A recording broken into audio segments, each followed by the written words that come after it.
Uban sa mga balita sa Sairi 47, Cebu City Mayor Michael Rama ni paggawasog mando nga dili na obligadong magsulog og face mask sa gawas. Kapulisan anda mo patuman sa kamanduan.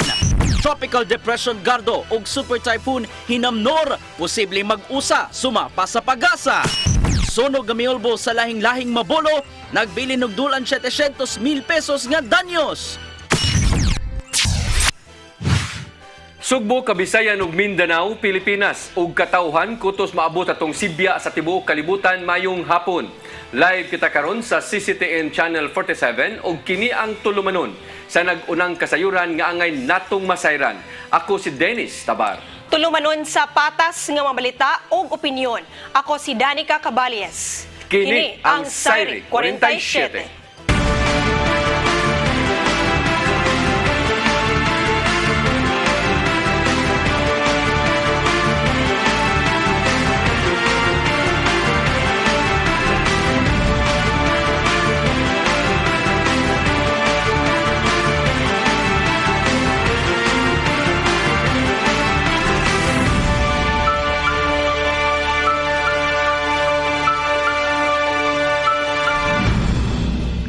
O karon sa kompletong detalye sa atong mga balita, syudad sa Mandawi ug dakbayan sa Lapu-Lapu uyon sa paglibkas na sa mandatory nga pagsulob sa face mask sa open nga mga lugar.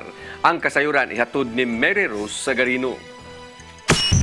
Uyon si Mandawi City Mayor Jonas Cortez sa paglibkas sa mandatory nga pagsulob sa face mask sa open spaces. Sigo ni Cortez nga iyahang irekomendar sa sangguniang panlungsod nga i-amend na ang face mask ordinance sa dakbayan. Ang City Ordinance No. 15-2020-1531 nag-require sa pagsulob og face masks sa tanang oras sa mga pampublikong lugar. Makamulta og 5,000 pesos ang makalapas niini. Sa syudad sa Mandawi, padayon ang pag-ubos sa aktibong kaso sa COVID-19. Ana nausab sa kapin 90% sa eligible population sa dakbayan ang nakadawat na og primary doses. Samtang gikatakda usab nga moadapt si Lapu-Lapu City Mayor Jonard Ahong Chan sa executive order ni Cebu City Mayor Michael Rama di naghimo sa pagsulob og face mask sa open spaces sa dakbayan nga non-obligatory. Si Chan niingon nga mo-issue siya og executive order human niya madawat ang kopya sa iyo ni Rama.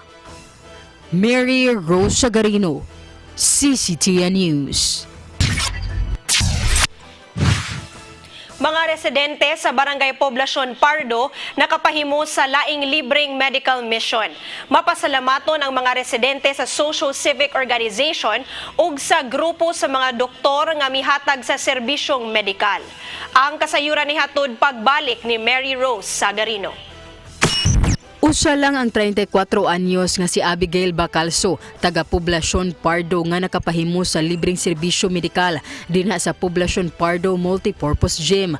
Sa kalisod sa panahon karon, ilabi na sa padayong nasinati nga pandemya, giangko ni Abigail nga dakong tabang alang kanila ang kalihukan. Niadtong Agosto 26, nahuwasan si Abigail human nakapahimo sa libreng minor surgical operation nga tanyag sa Cebu Elite Marksman Eagles Club ug sa pakig-alayon sa grupo sa mga doktor sa Asclepian Circle. Una sa tanan, magpasalamat ko sa CEMEC nga gipili ninyo ang Barangay Pardo sa inyong libre nga medical mission. Dako kayo mo pasalamat nga diri mo nag medical mission kay wala mi nakabayad sa gasto sa pagpakuha sa SIS. Onya kanang smooth ra ang inyong operasyon, walay sakit. Sakto ra gid siya. Gawas ni Abigail, daghan pa nga mga parduhanon ang nakapahimo sa serbisyo medikal o napaubos sa operasyon. Aduna usay libreng tuli alang sa mga batang lalaki, medical consultation o gipanghatag nga mga libreng tambal. Actually, kani siya is minor surgery, apil na tuli, apil excision sa mga sis. Katong ganina sa bukton, at least maka-avail sila na free. Yan ang atong kauban di report ng mga ligon po mga surgeon, no? Mga group of doctors ni na kanang Asclepian Circle, part po ni sa ilahang 38th anniversary. So with also sa ato ang Agila, tumo ni atong buhaton na service through strong brotherhood.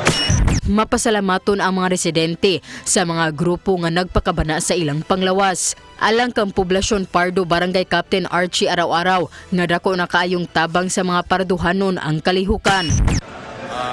First of ko no, may buntag natong tanan sa paminaw no. Dako kay natong pasalamat sa anigahin jud sa ilang oras na karong adlaw. O may buntag ug daghang salamat. Samtang pasalig sa mga sakop sa CEMIC nga magpadayon ang mga humanitarian service aron mas daghan pa nga mga nagkinahanglan ang matabangan. Mary Rose Sagarino, CCTN News. Cebu City Mayor Michael Rama miauhag sa publiko nga magsugod sa pamilya o sa komunidad ang pag-edukar nga dili magpataka o pagpakatap og mga sayop nga kasayuran diha sa social media. Sama sa lang hinuon kinis sa dili tinuod nga kidnapping nga nahitabo dinhi sa dakbayan sa Subo. Ang kasayuran ihatod ni Arnold Bustamante. Sa binabayang simana atol sa pagbukas sa face-to-face nga klase sa publiko ug pribadong tunghaan misibaw sa social media ang gingong suway nga pagdagit sa pipila ka mga tinun-an ug individual nga nakapabalaka sa mga gilikanan. Tungod ni ang kapulisan mihimo dayon sa ilang investigasyon ug nasuta nga walay kamaturan ng tanan ug walay bisan usa ang nagpatala sa mga police station nga adunay gidagit sa mga nagsakay og puting nga van. Mato ni Cebu City Mayor Michael Rama nga kinahanglan nga edukaron ang komunidad di magsugod kini diha sa sulod sa panimalay ug sa simbahan nga dili mo pagkatap sa sayop nga impormasyon sa social media. It has to be parents, it has to be citizenry, and it has to be at the household, and including there at our pulpit, the priest. The priest should include in their homily reminders. If not, what we call, they have this projected reminders. Please, let's have our city, let us have one Cebu Island strengthened by being truthful. Dugang sa mayor nga dali kinahanglan nga muruwat pa siyang executive order nga mugugod sa mga tao nga padayon nga magpatakag pagkatap sa sayop nga kasayuran diha sa Facebook. Matud niya nga aduna ni balaod nga maghataw og silot niadtong musupak nini ug kung magmagahi gyapon sila sa pagsunod, siya na ang kaaway. Revised Penal Code has it already. Rumor mongering, presidential decree already is replete.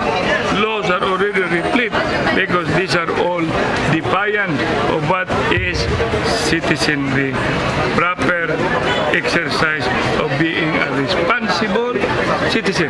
So Roman Catholic, responsible citizen. Di pasalig usab ang mayor nga ang sunod-sunod nga sayop nga impormasyon labos sa kidnapping dili kini makaapekto sa tinguhang nga mahimong Singapore-like ang dakbayan. Samtang human masuta nga walay ebidensya nga magmatuod nga tinuod ang pangangkon sa usa ka habal-habal driver sa iyang Facebook account nga adunay bayot nga gidagit sa puting nga auto. Midimanda karon og public apology ang kapulisan ngadto kaniya. Mato ni Police Lieutenant Colonel Wilbert Parilla, Deputy City Director for Administration sa Cebu City Police Office, nga walay nakuha nga impormasyon ang mga investigador nga tinuod ang maong pangangkon ug walay bisan usa-usab ang nagpablatter nga nawala ang ilang kabanay. Yes, we would like to demand also for the apology so that we can make also necessary report that will be included. That is also the requirement that has been given to us by our higher officers from the regional office. Seryoso ang kapulisan nga ilang ikiha ang mga tao nga padayon nga musabwag nga diha sa social media sa sayop nga kasayuran sanglit nako matod pa kini epekto sa turismo sa dakbayan. Arnold Bustamante, CCTN News. Bureau of Customs Port of Cebu gipasalamatan ni Gobernador Gwendolyn Garcia human napahimuslan ang mga nasakmit nga smuggled coconuts nga na-turn over sa Kapitolyo. Gawas nga nagamit ang mga seedlings alang sa mga mag-uumang apektado sa bagyong Odette. Nakakuha usab sila og dugang nga income. Ang kasayuran ni hatod ni Gian Navarro. Atol sa ka-exhibit niadtong Martes sa gabi sa Museo Sugbo, nakahigayon sa pagpasalamat si Gobernador Gwendolyn Garcia sa mga kadagkuan sa Bureau of Customs Port of Cebu. At ubangan sa mga bisita, gipaybaw ni Garcia nga nagamit gayod ang gi-turn over nga mga lubi ngadto sa iyang mga programa.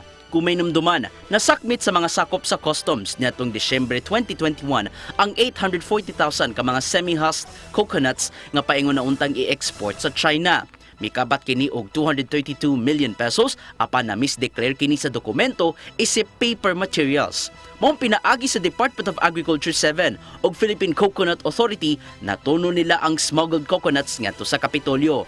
Ang open-pollinated seedlings gikan sa smuggled coconuts gihatag ngadto sa mga mag-uuma nga apektado sa bagyong Odette pinagi sa ilang Caravan of Provincial Services. Samtang ang nahibilin gibaligya isip kupras maong nakahalin sila og 2.9 million pesos tungod diini. Among gibaligya ang nasa sulod as kopra. Kopras. Kung diin, kopras ha, nga tinuaray. Dili tong kopras sa eleksyon ba? Samtang nilagway ni Attorney Charlito Martin Mendoza, ang Direct Customs Collector sa BOC Cebu, nga maayo ang nahimo nilang relasyon ngadto sa Kapitolyo. Sukad niya tong Enero hangtod Agosto 26 ding tuiga, nakahipos ang Bureau of Customs Port of Cebu og 28 billion pesos nga revenue. Mas taas kini og 3 bilyones pesos gikan sa ilang target nga 25 million pesos. The Bureau of Customs Port of Cebu commits to fully carrying out our functions to support Cebu's economic growth. Pangako po namin ng Bureau of Customs sa Province of Cebu, promise po namin sa Province of Cebu, sa kalisod, ug kahayahay, wala gyud tay biyaay. Gipanginaw usab sa Bureau of Customs nga mahinayon ang plano uban ang Museo Subo nga madala ngadto sa bag-ong Aduana de Cebu sunod tuig ang mga karaang dokumento. Kini aron makita sa publiko ang nahimong pagbinayloay sa negosyo human sa World War II. Gian Navarro, CCTN News. Samtang sa laing balita, dili na obligado ang mga tao sa dakbayan sa Sugbo nga magsulob og face mask ilabi na sa indoor ug open nga mga lugar. Gipirmahan na ni Mayor Michael Rama ang iyang Executive Order No. 5 nga nagdeklarar nga ang pagsulob og face mask usa na sa territorial jurisdiction dinhi sa dakbayan sa Sugbo ug dili na kini obligatory na. Ang kasayuran ihatod ni Decime Padilla.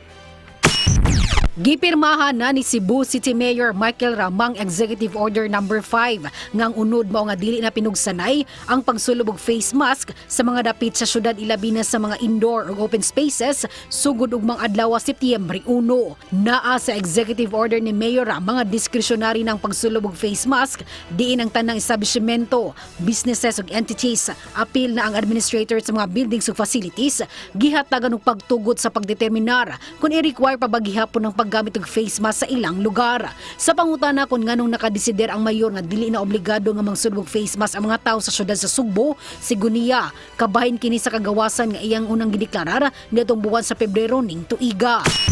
I do not want to be coming out with repetitious pronouncement that we are already going towards. In fact, last February, we already made a pronouncement about freedom and with shared responsibility. Amping lang. Now, as we go on with that pronouncement, we did not stop also with our formula, which we call vaccination is the way to liberation. Sa mga tao nga gisamukan na nga magsulub og face mask, dili na niya sila mahasulan ni ini tungod kay dinhi sa Cebu City, si Mayor Michael Rama ni pirma sa Executive Order No. 5 nga dili na obligado ang mga tao sa syudad sa Sugbo nga mosulub og face mask ilabi na sa mga open spaces o indoor spaces. Apan mandatory gyapon ang pagsulub og face mask sa mga hospital ingon man sa ubang healthcare facilities. Nindot jud man kay ngano, kami sa construction mas ginami sulod sa site, init kayo, magmas gihapon mi so mas murag advantage sa amo kay maginhawa na migtarong. Okay, lisod kay alimuot tangtang na sad mi then usay magbutang pa mig tissue sa sulod kay magsingot man ato ang ilong. So okay kayo. So actually kay kita tanan vaccinated naman pud ta. So wala man siguro dili vaccinated na to. So aware na pud ta nga kung unsay ka nang kon sa ato, di ba na mataktan bataan na nga sakit. So kita na lang mag-self nato sa atong kaugalingon. Kita na lang mo tawag ani protect sa atong kaugalingon. Matod ni Mayor Rama sa press conference ni ini ganihang buntag ang pagsulob og face mask mga tunghaan voluntary na sabdiin gihatagan niyang diskresyon ang mga ginikanan og mga magtutudlo kung pasulobon o dili og face mask ang mga estudyante. Gimugatan ni Rama nga responsibilidad sa matag usa aron malikayan nga maigo sa COVID-19 apan ang ngayan nga hatagan og kagawasan matud pa ang mga tawo kung kung gusto ba nila mosulubog face mask o dili. Dugang sab ni Rama nga ang pagpamakuna kontra COVID-19 napamatud-an na sab nga panagang batok sa virus. Dungan sa pagbutyag ang syudad sa Sugbo nakatuman na sa 110% vaccination rate o sobra na sa 1 milyon ka mga residente ang nabakunahan. Giklaro ni Rama sa wala pang paggawa sa maong desisyon. Gikonsulta niyang ubang sektor ato sa convergence nga ilang gihimo sa miaging adlaw. Gitataw sab ni Rama nga ang syudad andam sab kung pananglitan dunay kalit nga pagsaka sa COVID-19 cases sa Dakbayan.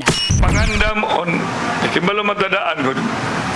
We've been into this pandemic, we've been into this vaccination, and we've had also our share of audit. And now I'm back as your mayor, and we have this vision, Singapore-like Cebu City. So therefore, di na pwedeng mag-Singapore-like ta, na di ta magpreparar sa ato ang TTM, Temporary Treatment Medical Facility. And therefore, if and when you're looking at eventualities, which we pray, wala na lang eventualities of Daghan ang nalipay nga dili na pugsanay ang paggamit ng face mask ug nang hinaot sab nga unta magpadayon ng paglugak sa mga restrictions nga gipatuman tungod sa COVID-19 pandemic. Okay raman pud ma'am kay sa among sitwasyon diri ma'am mag sinugmi kutas man among ko mag Christmas mi ma'am. Say pagawas na lang namo among ilong kay kutas man nya. Indot na unsad doon ma'am wala na hasol. Yes, May Padilla, CCTV News. Samtang kapulisan sa syudad sa Sugbo misuporta sa bagong giluwatan nga lagda ni Cebu City Mayor Michael Rama nga optional na lang ang paggamit sa face mask sa Dakbayan. Apan padayon gihapon sila nga muawhag sa publiko nga kung naa sa publikong lugar magsulob gihapon ni ini. Ang kasayuran ni hatod ni Arnold Bustamante.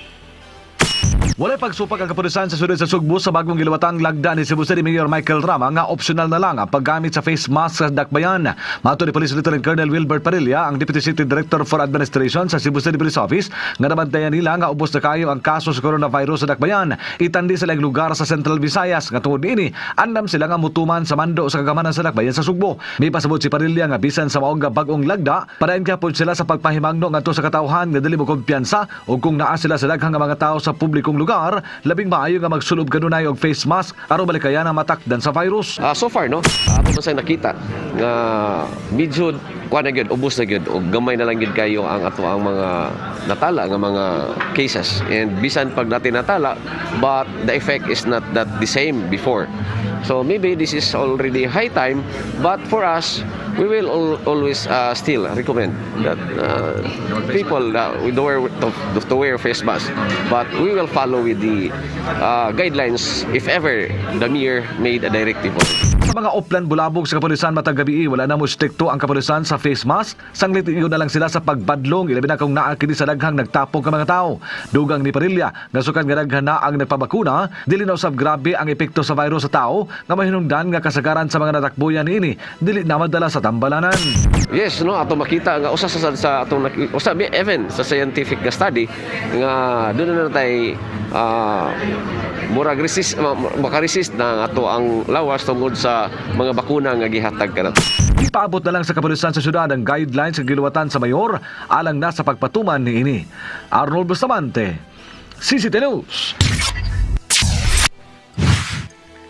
Samtang sa laing balita, nagpasalamat si Cordoba Mayor Cesar Didoy Suan ngadto sa mga tag-iya o mga cottages diha sa iyang lungsod. Kinihuman nga ila daliong gipahunong ang ilang operasyon sukad pa niadtong adlaw nga Domingo.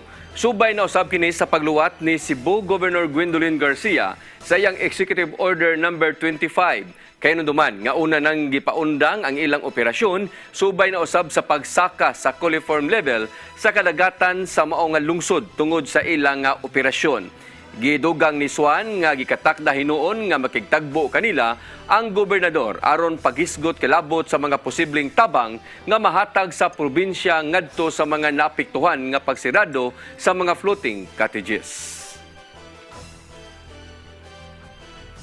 Para unsay sunod niya nga matabang sa tanan nga mga tawo nga affected, sa tanan nga mga nang negosyo nga affected tungod sa pagsira sa floating cottage o sa fixed cottages. Musunod, Tropical Depression Gardo ug Super Typhoon Hinamnor posible mag-usa sumapa sa pag-asa. Kana ug uban pa mga balita sa pagbalik sa Sayre 47.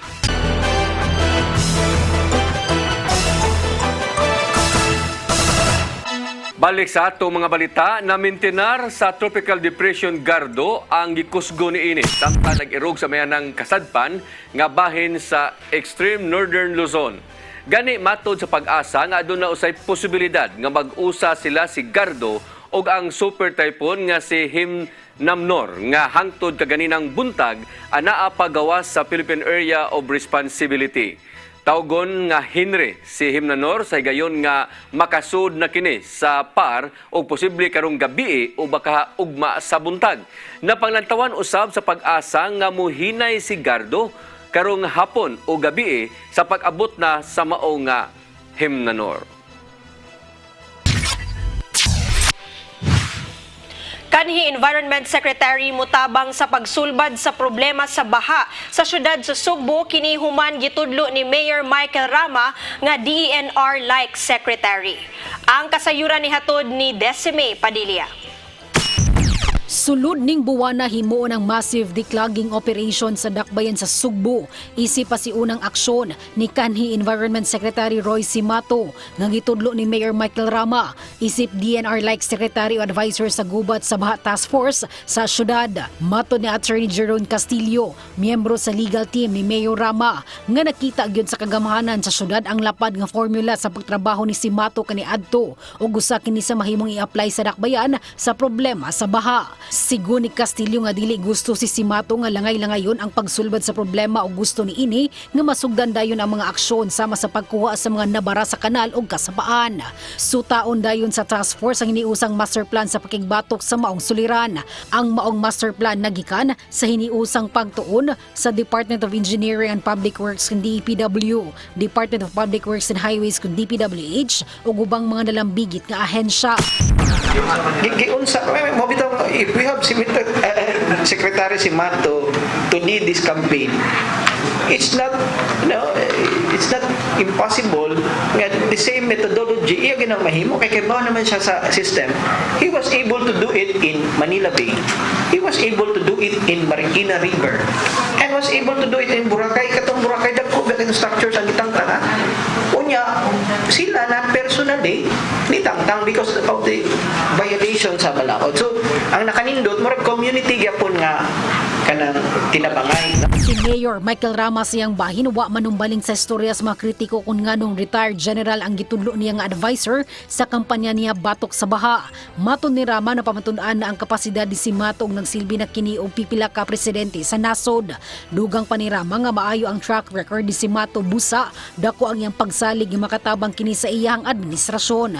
Nakita yun niya ang maayong agi ni Simato sa pagpanindot sa Boracay, Manila Bay, Pasig ug Marikina. He's not around because he's a general. No. Kamesh, Bisnomer, kanina nag-interview ko. General man na, what about general? General lang ang nakaserve o pat ka president. General na dili lang ordinaryo. Nga mo nag-appoint ni President Digong Duterte to come to the city of Cebu to put order because there was such a chaos. 1,700 dead people. And at that time, we were looking for where mass burial should be done.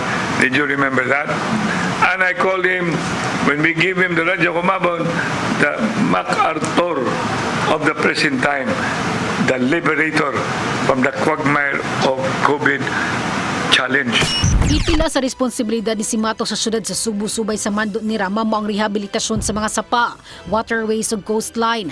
Motabang si Simato pag-oversee sa implementasyon sa pag-angkon ug balik sa 3-meter easement. Sa report sa Cebu City Public Information Office, si Simato ni padayag nga dakong garbo alang kaniya ang pagsalig nga gihatag sa mayor kaniya. Gipasalig niya nga iya gyud nga trabahoon ang kamanduan sa mayor. Sa miaging tuig ang kagamahanan sa syudad sa Sugbo ni Tunulog Award nga Order of Raha humabon alang kang simato gumikan sa kontribusyon ni ini sa kampanya sa syudad batok sa COVID-19. Ang Order of Raha humabon may labing taas nga pasidungog nga ihatag sa dakbayan sa Sugbo alang sa mga individual nga dunay maayong nahimo ngadto sa katawhan. Desme Padilla, CCTN News. Moabot sa 182 ka mga person deprived of liberty kung mga piniriso diha sa Cebu City Jail Mel Dormitory ang migadwar niadtong Martes sa Alternative Learning System. 50 niini ang nakahuman sa elementary level samtang 130 ang nakakompleto sa junior high school o nga nag-moving up na kini sa junior o senior high school.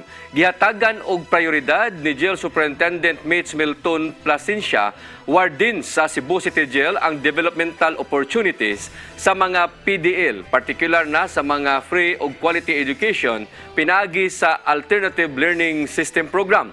Samtang ang Assistant Regional Director for Operations sa Bureau of Jail Management and Penology dinhi sa Rion 7 nga si Jail Senior Superintendent Nanding Bailey maoy nagrepresentar sa Regional Director sa pagtambong sa maong kalihukan.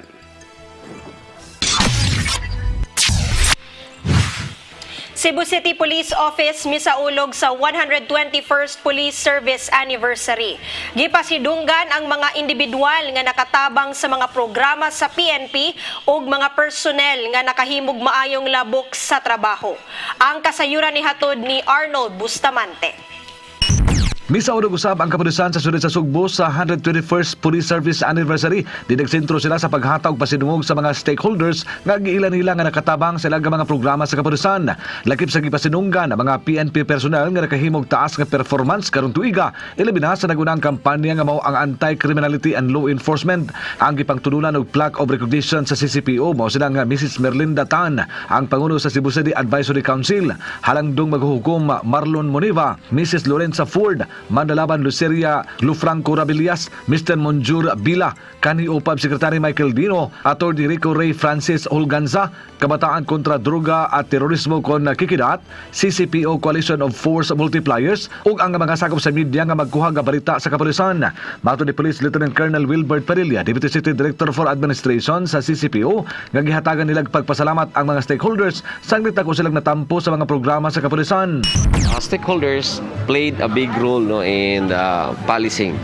So the stakeholders help and assess the PNP, especially on the logistics and financial aspects of the PNP. We all know that we have only a limited resources. So the stakeholders help us, especially on the financial and logistical aspects. Gipasalamatan usab nila ang mga sakop sa Defense PNP Press Corps nga mao'y mukuhag balita sa kapulisan sanglit giila nila kini nga nagug papel sa pagsabwag sa ilang mga nahimo. Dugang ni Perilla nga nakita nila unsa ka mahinungdanon ang mga sakop sa media natong panahon sa pandemic, din ilang napahibaw ang publiko sa ilang mga lagda nga kayan nga tumanon sa katawhan. The same way, the media is the one who will disseminate and inform the public with regards sa ato ang accomplishments, kung sa gibuhat sa ato ang kapulisan, so that the people will be informed kung unsa nay gibuhat sa ato ang kapulisan. And the same way kung unsay ato mga policy, unsay mga lagda nga atong ipatuman. So the media has played a big role in the information and dissemination, and as well as the education of the public.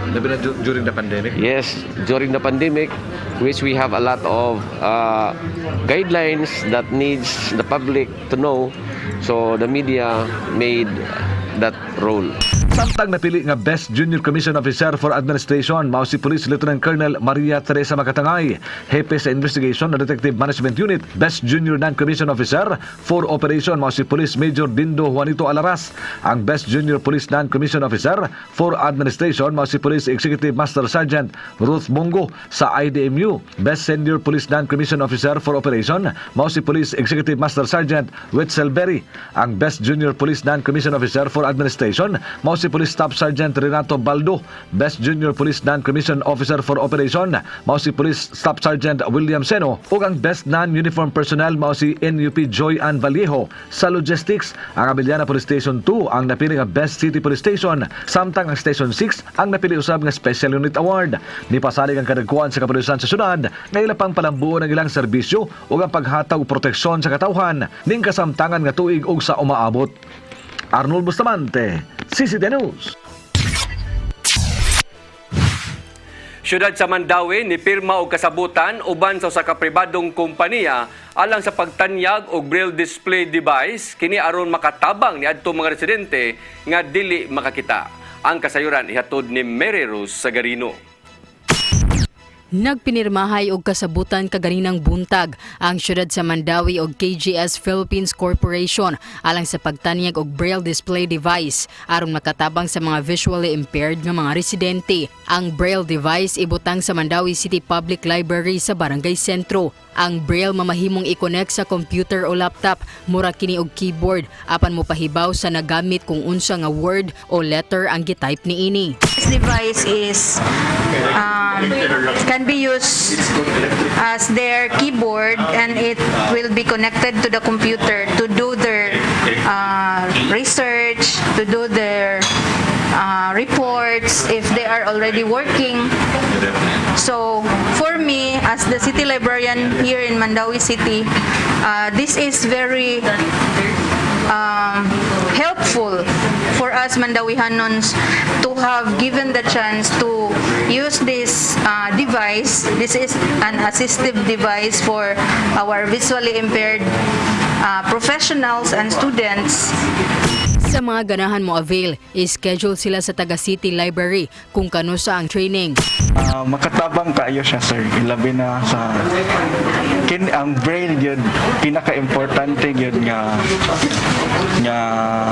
butang alang sa mga blind people like me kay tungod dinhi napakit na kuan siya ba mo nga nami mahimo bisan pa man sa among kawadon sa among pananaw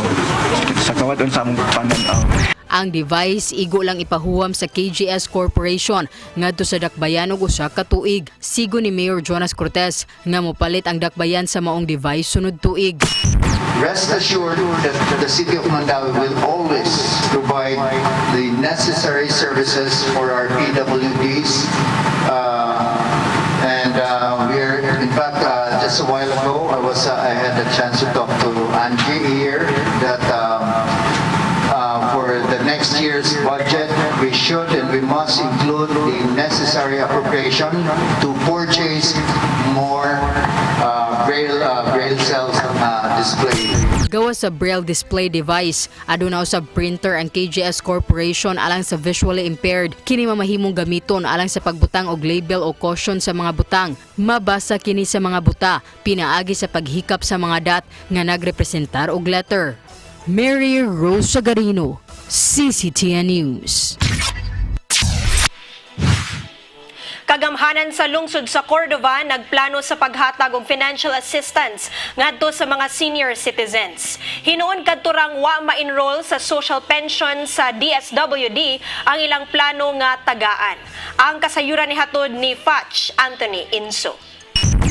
Nagplano ang kagamhanan sa lungsod sa Cordova sa paghatag og financial assistance ngadto sa mga senior citizens. Hinoon suma ni Cordova Mayor Cesar de Dois Juan nga kadturang mga senior citizens nga wa ma-enroll sa social pension nga programa sa Department of Social Welfare and Development kundi DSWD ang ilang plano nga tagaan nini. Nasayran nga dunay dulaan sa 2,000 ka mga senior citizens sa lungsod ang na-enroll sa social pension diin sila makadawat og 500 pesos nga financial assistance kada buwan. Apan na pay maghabat sa 2,455 ka mga senior citizens sa mga lungsod ang wa makadawat nini.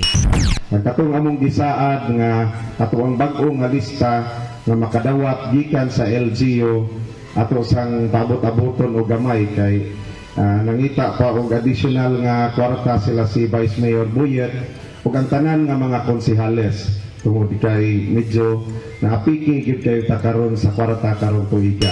Hinon sumat ni Swan nga nangita pa ang lungsod og pondo alang nini tungod kay sa kasamtangan apeke pa ang ilang panudlanan. Nasayran nga plano sa lungsod nga sa samang kantidad gihapon sa social pension ang ilang ihatag ngadto sa mga senior citizens. Abot-abot lang ta og gamay ang nahatag pa last week para patgikan pato sa national nga pensyon, no? Patong sa una pa gyud nga mga senior citizen nga nakadawat. Apan ugaling dili makakita ang lungsod og igong pondo karong tuiga, hayan sa sunod nga tuig na nila masugdan ang pagpanghatag niini. Foch Anthony Inso, CCTN News. Mosunod, sunog gami olbo sa lahing-lahing mabolo, nagbilin og dulan 700,000 pesos nga danyos. Kana uguban pa mga balita sa pagbalik sa Sayri 47.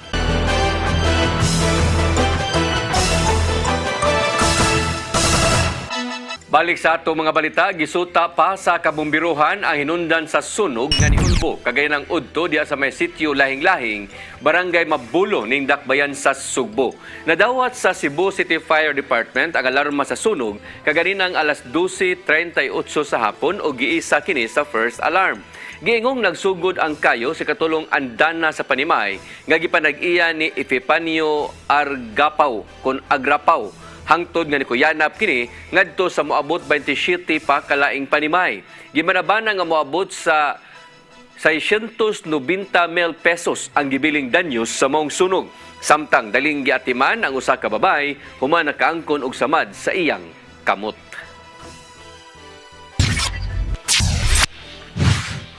Mga artworks nga gihimo sa mga artists sa Visayas ug Mindanao ipakita sa usa ka exhibit nga pasiugdahan sa Arts Council of Cebu Foundation karong Setyembre. Timailhan kini sa subling paglagsik nga naghatag og dugang kadasig sa mga painters. Ang kasayuran ni hatod ni Gian Navarro. Gipangandaman sa Arts Council of Cebu Foundation Incorporated ang ipahigayon nilang art exhibit karong Setyembre sa Dakbayan sa Sugbo. Kinimaw ang Tubo Cebu Art Fair diin ipakita ang mga artworks nga nimugikan sa kaping usa ka gatos ka mga local artists sa Kabisayan ug Mindanao. Matod sa usa sa mga organizers nga si J. Nathan Hore nga nagkinahanglan og mas dakong exposure ang mga pintor human gisagubang ang hulga sa COVID-19 sa nakalabayng duha ka tuig. Maong tubo ang tema sa ilang art exhibit karong September 16 ngadto na sa 18 so sa mall dapit sa Cebu Business Park tungod kay kinahanglang matubo ang Cebuano art. Ilabi na nga matod pa walay kinutubang creativity ang ilang gipakita pinagi sa ilang mga hinimo. What is very interesting in this exhibitions nga pag-open is that it's not only the eagerness of the artists to showcase their work, it is also the eagerness of the public to see artworks. Isa-isa hini nga sa nakalabay nga duha ka tuig ang mga pintor busy usab sa paghimo sa ilang mga artworks samtang nagkahugot ang health restrictions. Apan nakahigayon sila sa pag-post sa ilang mga hinimo sa social media maong padayon gihapon ang ilang panghinabuhian. Mong alang niya, nabalik na sa normal ang kahimtang sa mga local artists human nabalik usab ang mga art exhibit sa Dakbayan. Kiniisip timailan sa pagbalambo pa sa art industry sa Kabisayan ug Mindanao. And so with the pandemic, as you've seen, I hope art can bring us to the new normal. And with art, we can better prepare ourselves to other challenges that come the Cebuano community in the future. Apan ang mga organizers sa Tubo Art Fair mipainomdom sa mga mubisita nga mosunod kanunay sa health and safety protocols sulod sa venue. Gian Navarro, CCTN News. Lamdag, ubay ni Tatay Dodong Limchua. Si Jesus nakasabot unsay bation sa katao nga makasinati og pagdaog-daog gikan sa wan. Tungod kay ang malaang kasulatan nagsulti kanato nga siya mismo nahimong biktima nini. Apan bisan pa sa tanan niyang kasinatian, siya nang himong atong tigpadalipod. Iyang gihatag ang iyang kinabuhi aron kita makasulod sa usak ka relasyon ngadto sa langit ng Ama. Iyang gimo diri kanato ang dili nato mahimo sa atong kaugalingon. Kung atong hinulsulan ang atong mga sala, iyang gidalit kanato ang kaluwasan nga way bayad, libre. Kay siya mingon man nga si bisan kinsa nga moduol kaniya, dili gyud niya sa likway. Kung ang uban mutukmod kanato kung kita moduol kanila, apan ang mga bukto ni Jesus andam mugakos kanato. Isilsil sa iyong alimpatakan kining butang ugayaw pagduha-duha sa pagduol kang Jesus. Sa rangi gayon siya nagpaabot kaning mga igsoon mao kini ang atong lamdam karong adlaw. Daghang salamat. Shalom.